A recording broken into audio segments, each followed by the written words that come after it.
lipp on miski unikaalne. Vaevalt on kellegi teisel rahval oma sama pika ajalooga lipp, millest esimene on säilinud. Eesti lipu ajaloost on palju räägitud ja kirjutatud, eriti praegu Eesti lipu aastal. Teame üsnagi põhjalikult, kuidas meil lipp sündis, kes õmblesid esimese lipu, kes seda rasketel aegadel varjasid. Eesti Lipu Seltsi avaldus Eesti üldsusele. 4. juunil möödub 120 aastat päevast, mil Otepääl pühitseti sinimustvalge lipp. Ainult 35 aastat oleme võinud vabalt heisata oma lippu, laulda oma hümni, kasutada oma vappi.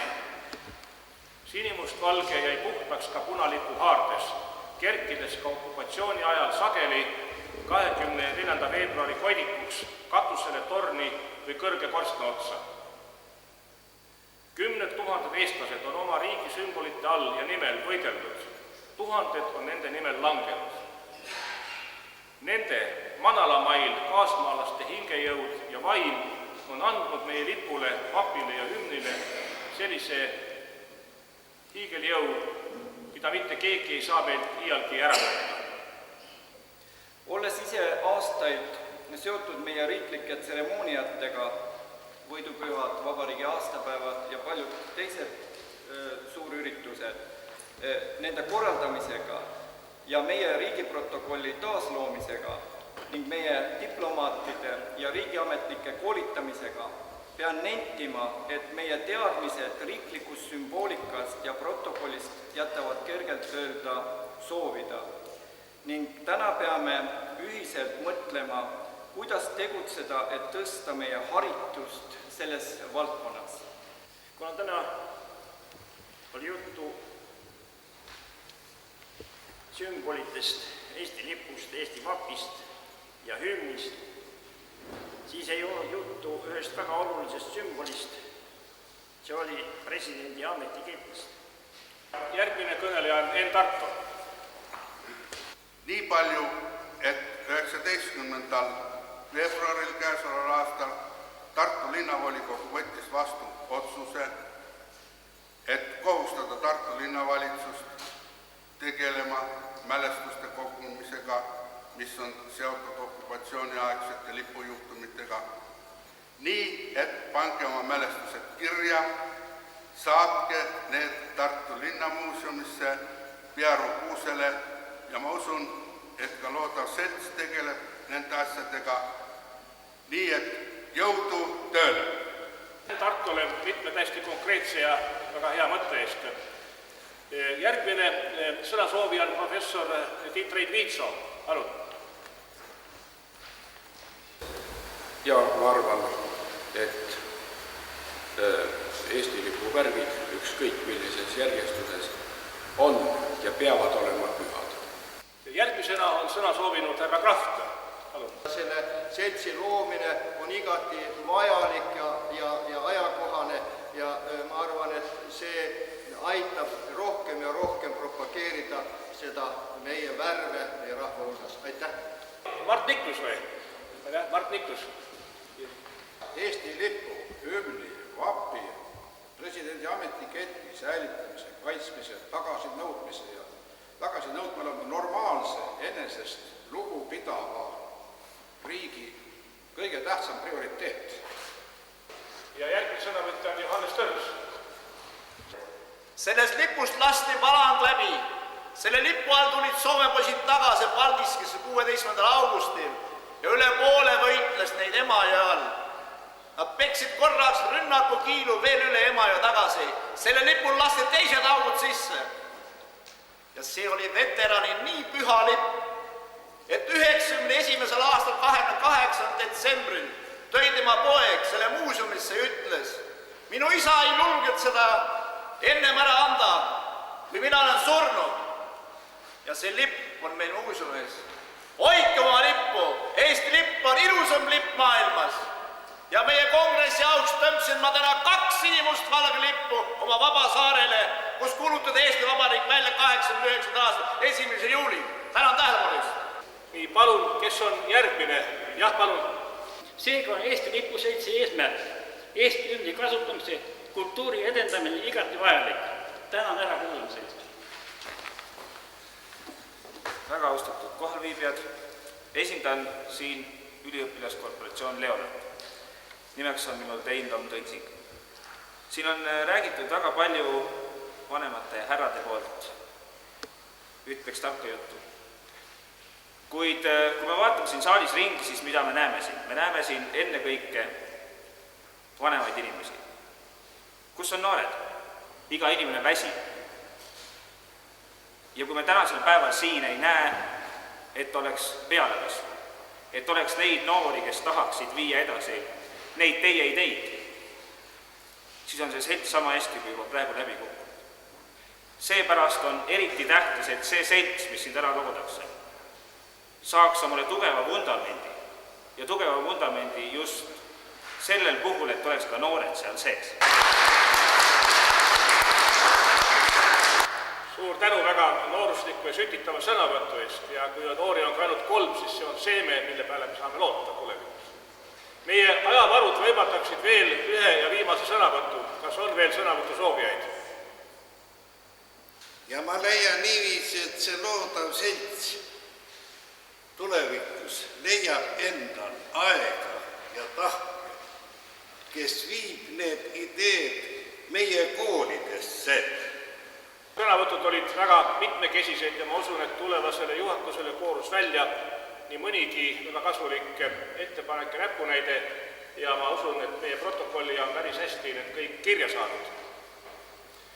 Nüüd vastavalt meie kinnitatud päevakorrale me peaksime edasi minema valimiste juurde. Seltsi auesimehe, juhatuse ja revisjoni toimkonna valimine. Oleks ettepanek, siin arutasime, et kuna noormees võttis nii aktiivselt sõna ja tõesti peaks tugevdama ridu noortega. EÜS-i kõrval las nad siis kõrvuti veavad seda rakendit ka, et võtaksime veel võistleva teise korporatsiooni esindaja. Aitäh! Ma ei kuule proteste, siis on otsustatud, et hääletamine on lahtine. Aitäh! Eesti lipuseltsi põhikiri vastu võetud.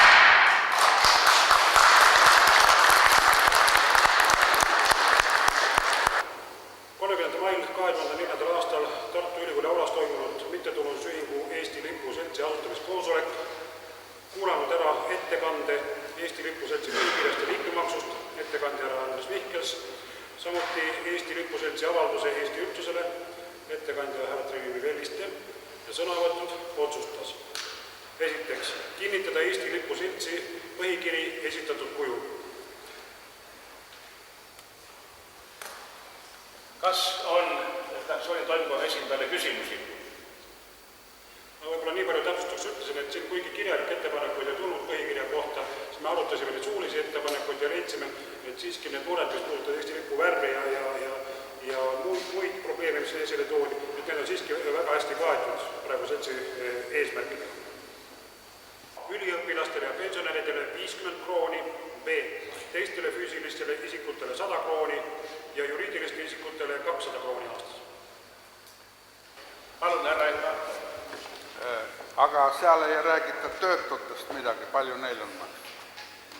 Kui arutasime seda küsimust ja otsustasime, et üliõpilased ja pensionärid ikkagi vähem maksaksid, siis oli ka juttu sellest, et põhimõtteliselt me võime otsustada ju ka seda, kui on vaja kedagi vabastada.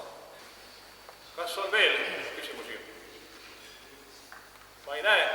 Kas me võime siis sellega ka lugeda kinnitatuks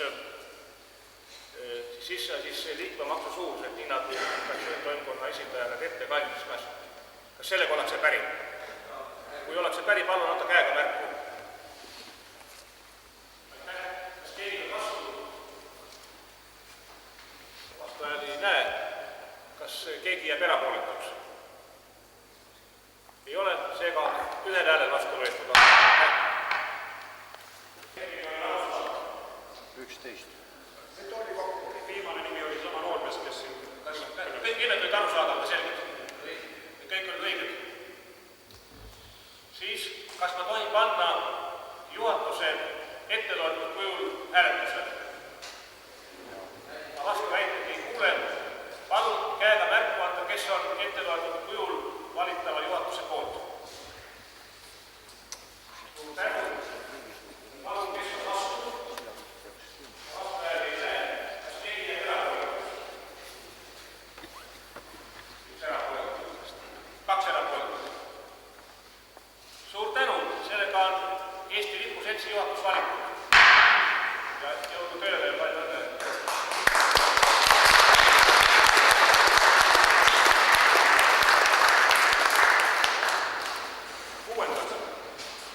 On ettepanek, et asutamislepingule kirjutavad alla siis äsja valitud juhatuse ja revisjoni toetada liikmed. Sama vastu.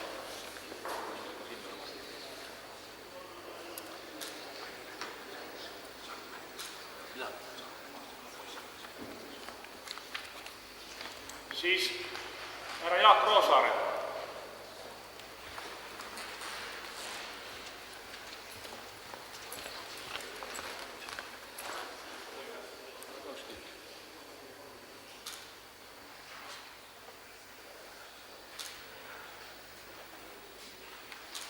Aitäh. Siis härra Aivar Sarapik.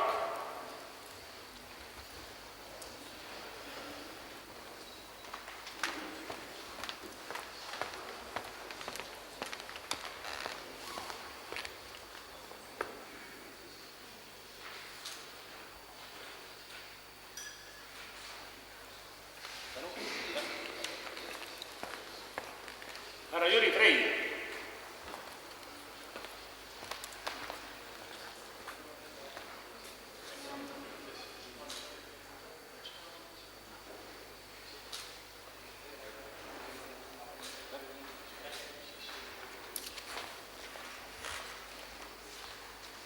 Härra Jüri Uppi.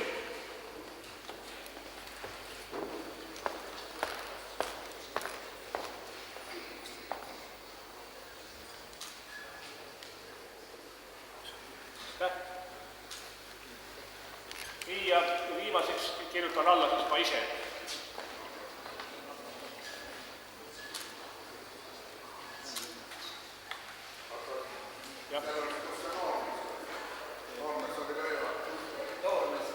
Jah, härra Tõnsing, aga tema nime ei ole kantud, siis me kanname ta nime siia sisse. Jah, aga me võime allkirja. Võtke aga allkirja ära.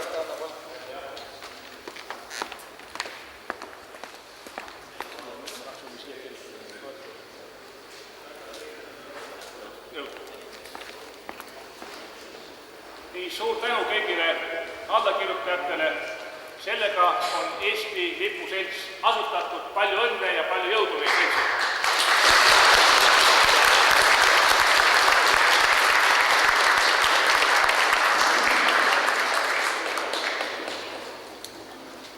Nagu ma juba ennist ütlesin, toimub meil kohe peahoone trepil ühispildistamine ajaloo jaoks ja pärast seda on siis ühine koosviibimine Werneri kohvikus.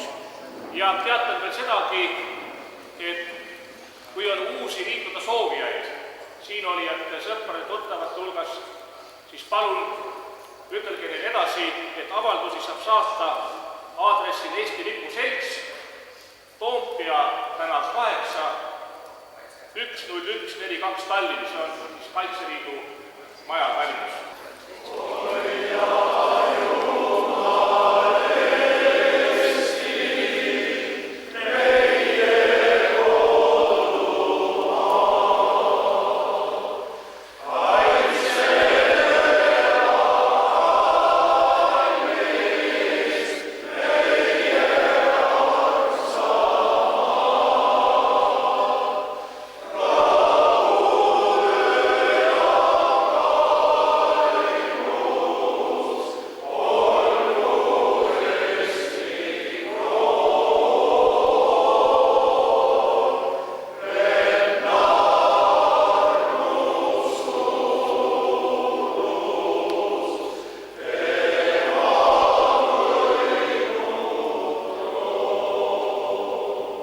fotograaf, tule siia käe.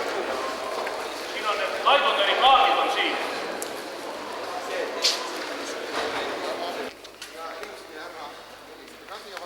Tulge natuke siia poole. Ma mõtlen siia poole.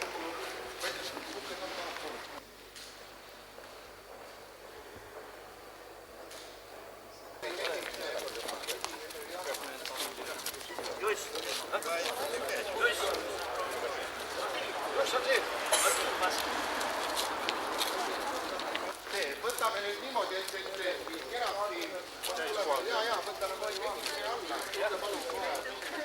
võtame Pildile. Teil on dirigent, on teil 2 dirigenti, 1? 2. Me anname üle lipuaasta märgid dirigentidele ja siis, kes teil veel oli seal? Koori presidendile, koori vanem ja 4 häälerühma vanemad. Ma pean ette ütlema. Koori vanem.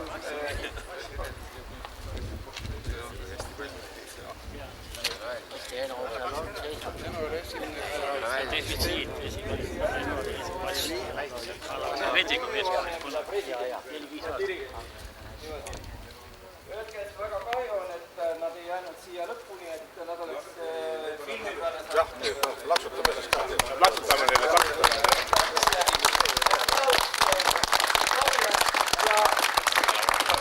Oli niisugune ettepanek, et me nagu ikka selle tegemise juures on apse, kuna te laudsite